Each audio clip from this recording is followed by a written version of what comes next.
Welcome to Time for Hope and Hope for Living Media Church with your host and pastor, Dr. Freda Crews. Join Dr. Freda and her guests as they discuss both real life and spiritual issues and offer scriptural, professional, and practical advice and application for any and all life situations. Now here's the host of Time for Hope and pastor of Hope for Living Media Church, Dr. Freda Crews. No other season of the year can compete with Christmas and New Year's.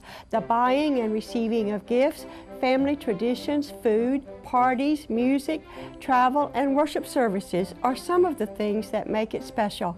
But it's not all fun and no stress. The pieces have to be picked up after it is all over. And for many, this means finding money to pay for the unbridled spending. Some will be worn out physically from the additional going and activities. Others will experience a great letdown since the season never delivers what it promises. And many, for various reasons that we will discuss, end the season severely depressed. Our guest today is psychiatrist Dr. Glen Havens from Atlanta, Georgia. You will want to stay with us as we draw from Dr. Havens' medical expertise and clinical experience related to depression and the holidays. Glen, it's always great having you on Time for Hope. Thank you. I always enjoy it. And we always appreciate it. We've talked about you when you're not here, and we think, should we make him our psychiatrist in residence or something like that? That could be fun. That would be fun? Yeah. We know you're there, and it's such a joy to know that and have you come as often as you do. Today we're talking about the holidays and depression. Now, why in the world would we think in terms of, I'm a psychotherapist, you're a psychiatrist, in terms of the holidays and depression? I mean, after all, holidays is supposed to be all fun and games, isn't it? Theoretically, but I think all of us have experienced the fact that most of the time, or at least many times, it's not. And I think there are two factors to consider in it. One is really seasonal affective disorder, that there are a lot of people who, as the seasons change and there's less light, that their mood goes down. And that's pretty clearly demonstrated through clinical studies, certainly the SPECT scans that I've talked about before. We can see how people's mood actually changes. So if people aren't expecting that, then as the time changes, their mood starts to shift. And what I see with a lot of people is that they will hold it together through the holidays. They'll grit their teeth and they'll know it's going down, but they'll go ahead and do all the things that need to be done, and then they'll fall apart in January. And they'll come in and say, you know, I really was miserable, but I pretended I wasn't. That's one. The other is that I think people have a lot of very unrealistic expectations when it comes to the holidays.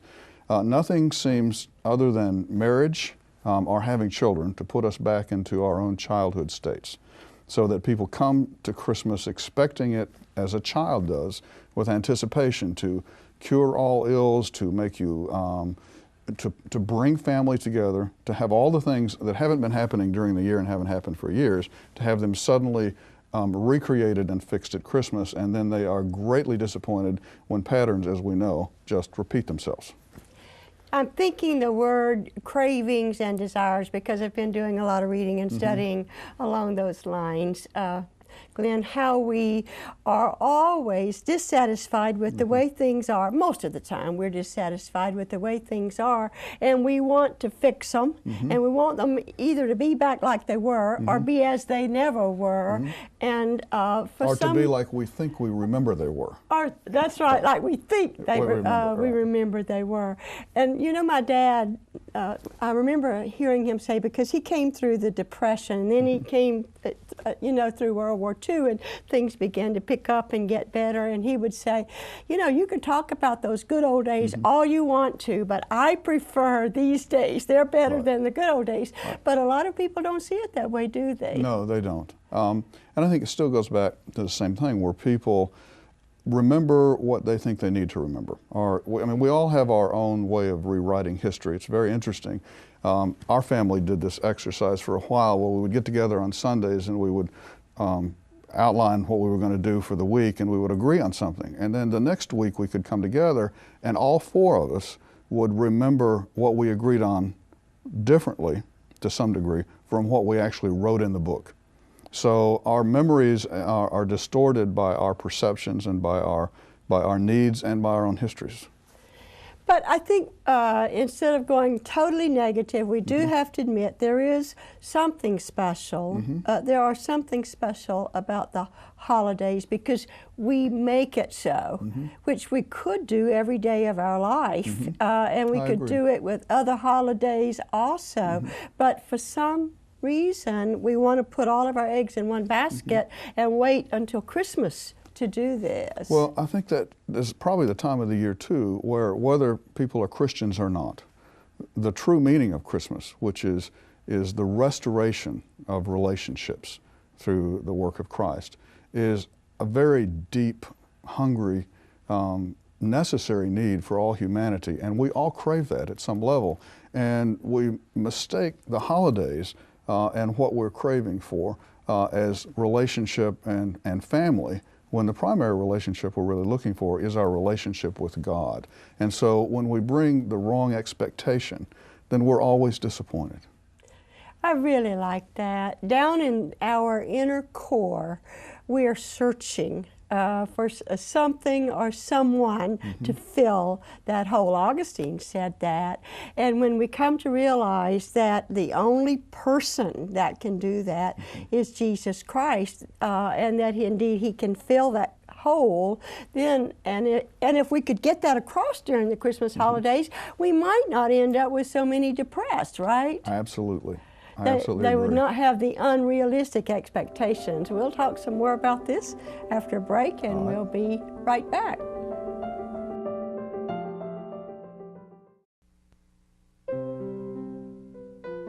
As ironic as it may seem for some, the Christmas holidays can be the saddest and loneliest time of the year.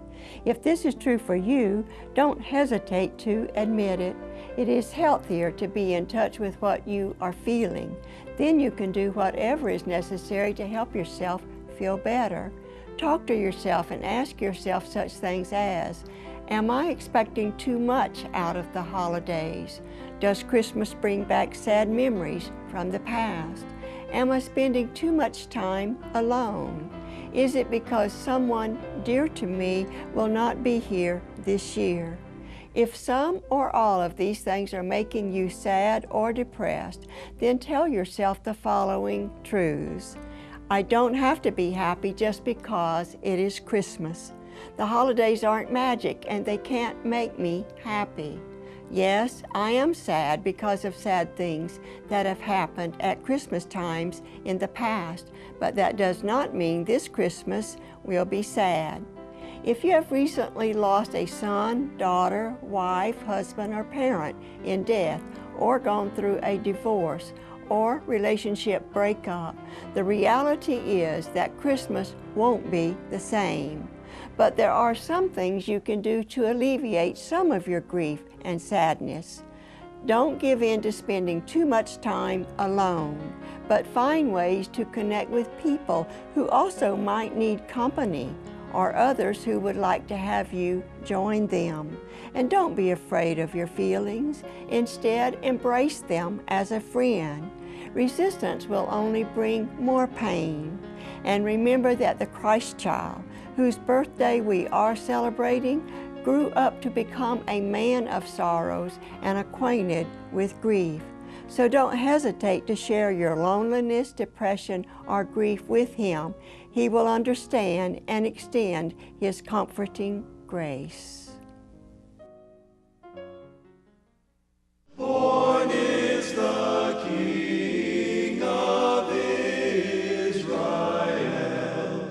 the first Noel, the angelic saint, was to serve for shepherds in fields as they lay, in fields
We always appreciate your joining us on Time for Hope. Our guest for today is psychiatrist Dr. Glen Havens, and we're talking with him about depression and the holidays. But as I always do, I want to share something from a viewer first.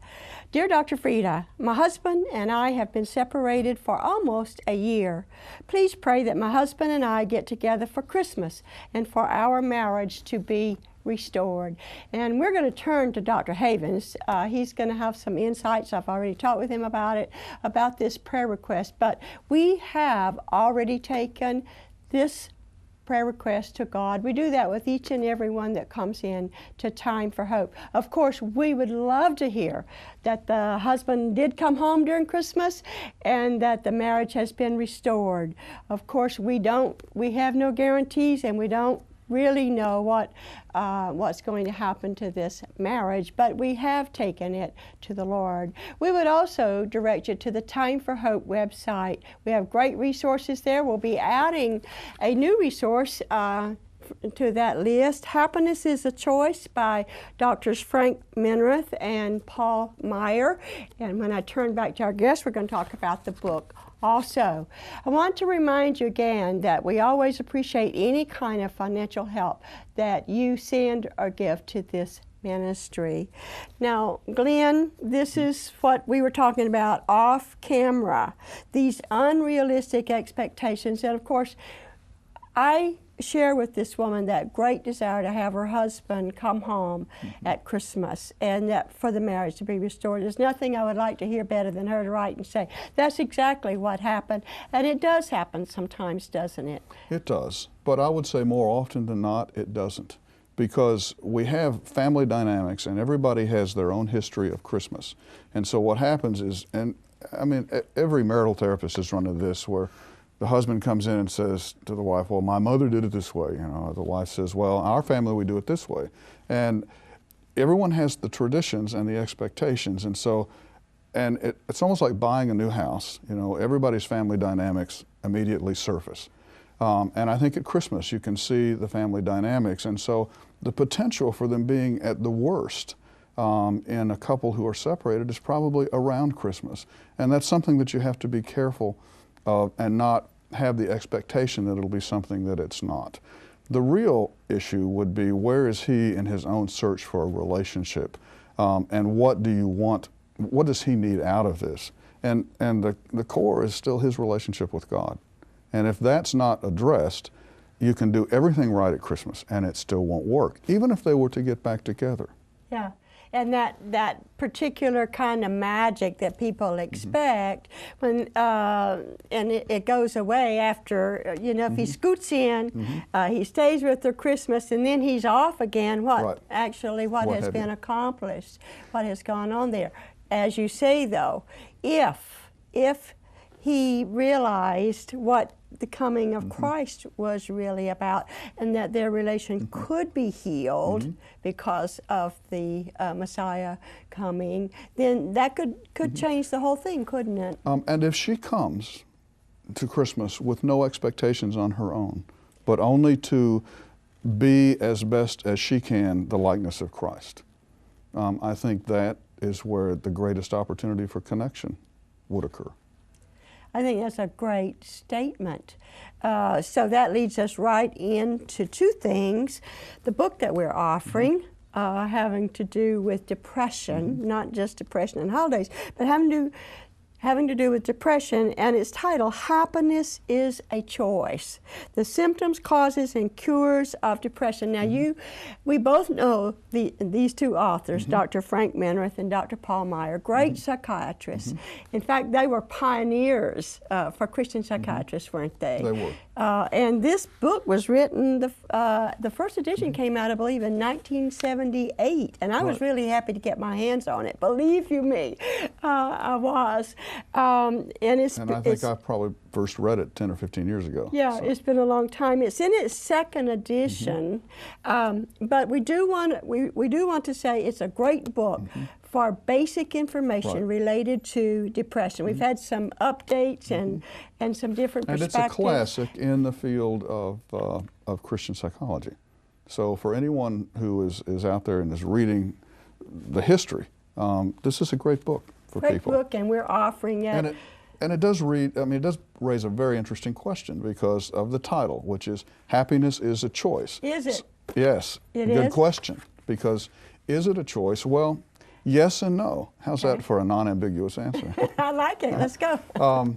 I think part of that comes from, there's two aspects we're dealing with and they get confused. One is the neurologic, physiologic side of what we call depression. And that's something we really need another name for.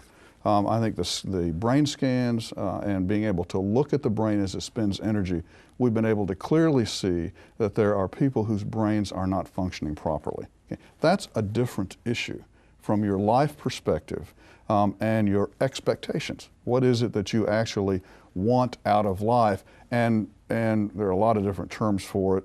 External locus of control is one that comes to mind, which is basically saying it's everybody else's responsibility to make my feelings be right. So the problem with that is, because we always say, well, so-and-so made me angry, is that if you can't be made angry without someone making you angry, you can't be happy without someone making you happy, and that's a miserable place to live your life. When actually, I think what we react to in other people's behavior is our own internal response to our interpretation of the behavior, not the behavior itself. And so how we respond is really our issue and not their issue. Now, not that I can always apply this realistically, but if my wife and I are in a disagreement, the first thing I say to myself is this has nothing to do with her. That's really difficult, speaking as a husband. But I go, if I'm upset, this is my issue, I need to figure out what it is. It's my responsibility. And I think that is what we're talking about in happiness is a choice, is that you have to look at yourself and your responses and not put your eggs all in someone else's basket. Also, I think it carries us into some cognitive behavior therapy that has been very effective in treating depression. But then again, we don't want people to get the idea that they can snap out of it. Right. And so we don't want them misled. And let's talk about prophylactic treatment with the next segment. In the next segment, it is a time for another break, and we'll be right back.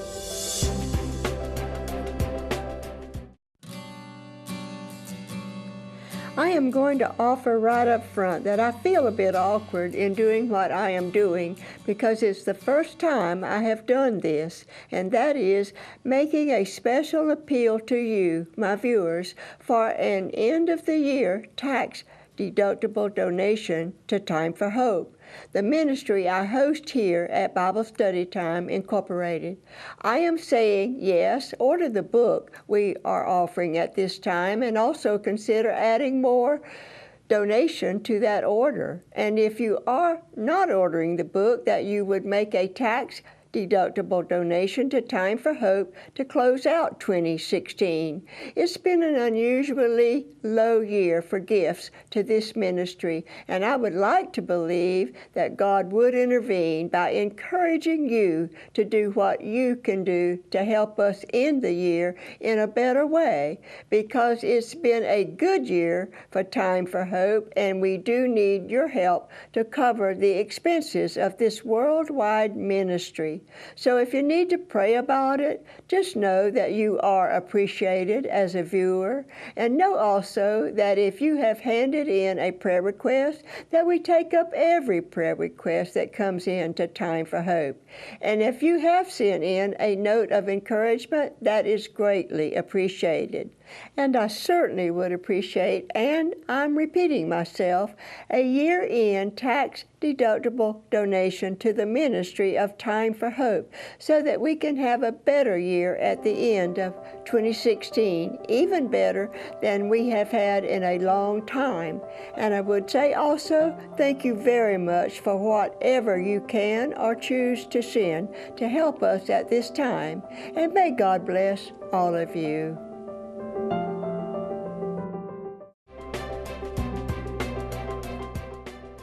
Thank you for staying with us on Time for Hope. We're talking with psychiatrist Dr. Glen Havens about depression and the holidays. Now, Glen, why are the holidays difficult? I think we've covered that quite well, so no need to go back there. And then we talked about the book, Happiness is a Choice, and in some ways it is. You kind of brought that out. And also we can choose how we think or train ourselves to think about a situation, can't we? And I want to come back to that. Actually, let's just go there right now. Okay. Because you've already told me how you handle it with your own patients.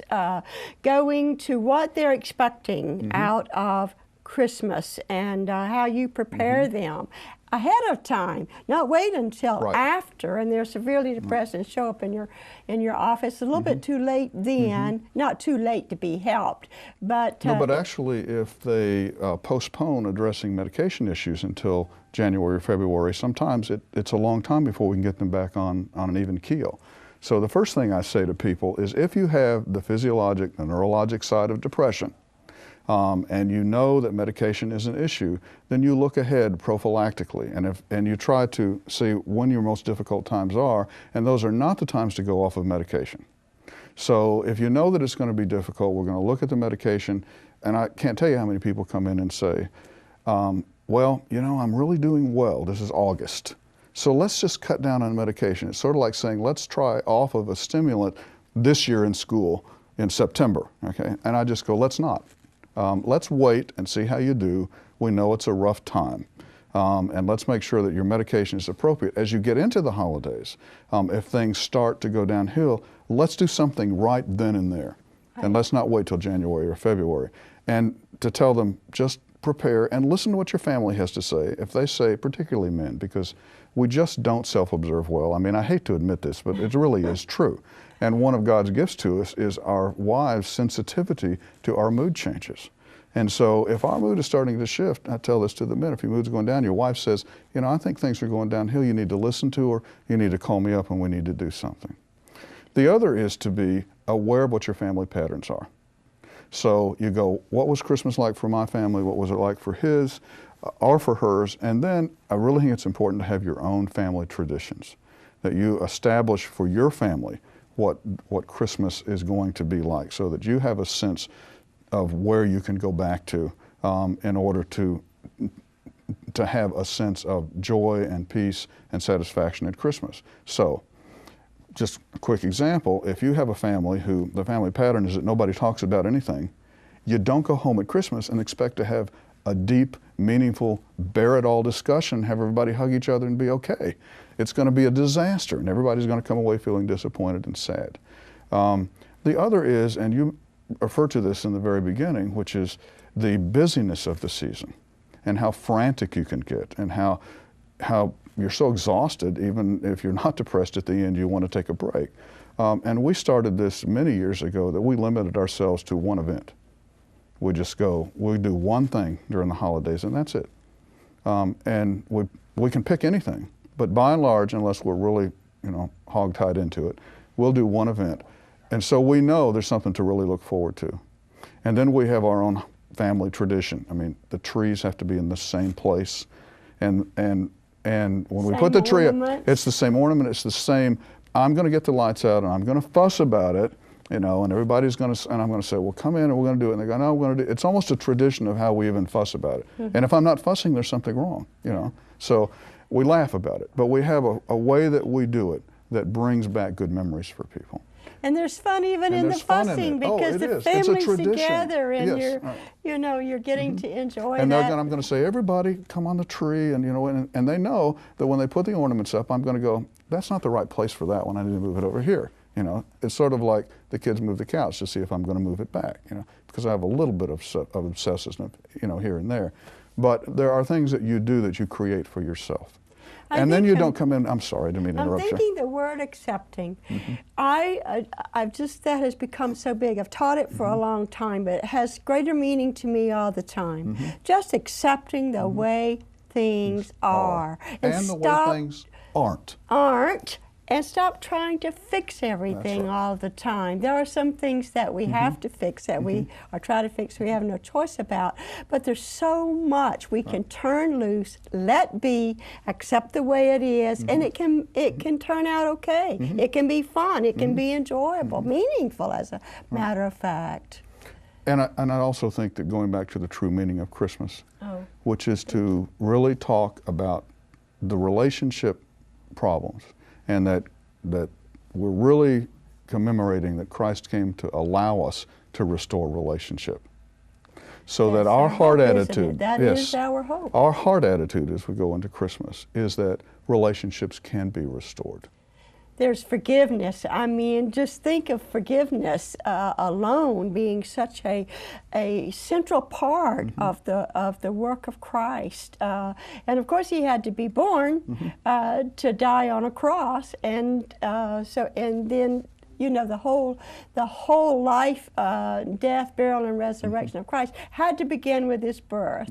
But if we were to come personally, individually, into the setting of Christmas with our own heart attitudes, that reconciliation is something we are willing to do, but don't expect or demand or require, that we are available, I think that in and of itself, without putting the pressure on anyone else, has a tremendous impact. And we can do that because of Jesus Christ. Again, Glenn, great having you. Thank you. You've done a wonderful job. Thank you for keeping us focused and centered and putting out the mental health issues also, all at the same time. A great job. Look forward to your coming back again.